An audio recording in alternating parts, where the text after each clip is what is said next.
Hi, I'm Nicolaou. I'm a permanent cosmetic technician and I'm based in Colchester at Aspects of Beauty.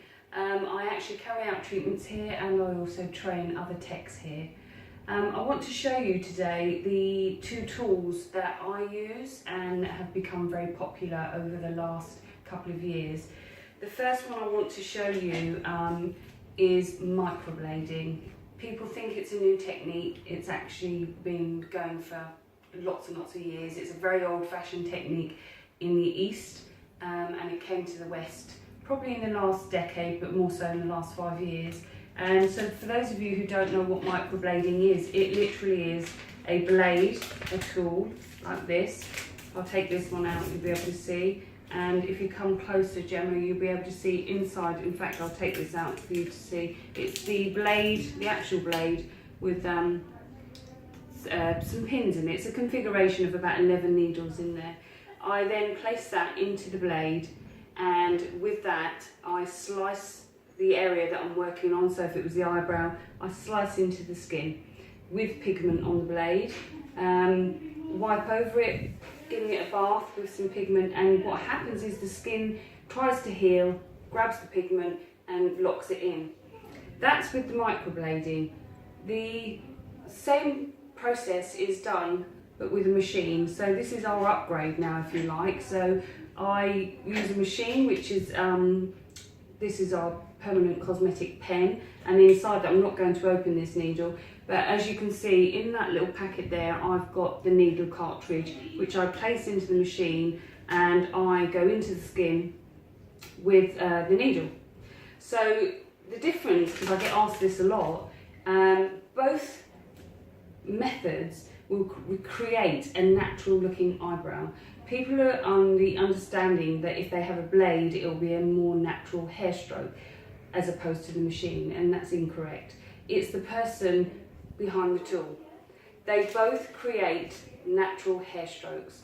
You just have to choose as a tech the right configuration for your machine or the right configuration of needle for the microblade. There's no difference. It's for those people who are thinking about having it done, it is a form of tattoo. Pigment is put into the skin by needle. For techs who are listening, the blade is slicing through the skin, because if you can imagine, I'm manually slicing through the skin, making the hair look like natural hair strokes. You hear it a lot, and this is for technicians, that you can't cross hairs with a microblade. So if you can imagine, if you're slicing through a skin and then you slice the other way to make a hair look crisscrossy like it does in the natural brow, you're going to create a flap. If you do it with the machine and the needle, then the needle goes into the skin by puncturing it.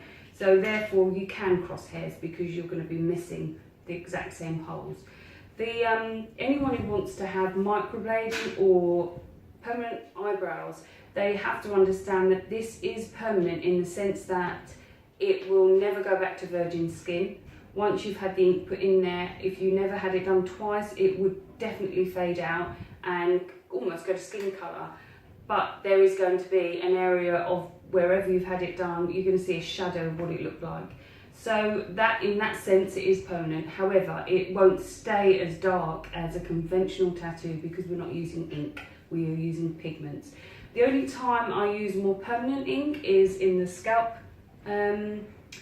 micropigmentation, because I'm going into the scalp to create a look of hair follicle using a configuration of machine needles, and I do this with machine for those of you who don't have hair.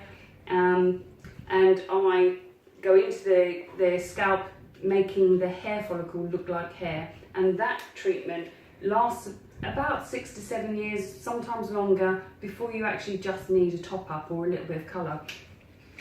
Not everybody is suitable for microblading. It seems to be the thing at the moment. I get asked this question every single day. I, as the technician, will choose the tool I'm going to use on you.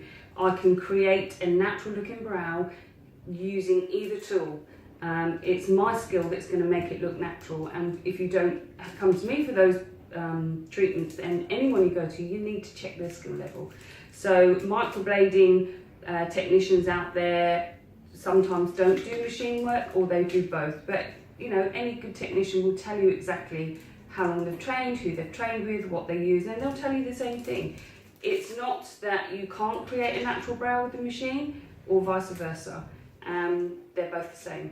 They're just a different technique, and as I've said earlier on in this video, the microblading is ancient. It's been going for a long time, and then I suppose somebody's gone along to the Hong Kong beauty show and brought it back, and the West use it. But if you go over to the East, not very many people. They're starting to now use the machine because their technique was this, which is like everything. So just that hopefully has let you know the difference in the tools that are used for eyebrow tattooing or eyebrow micropigmentation, as it's known in this industry.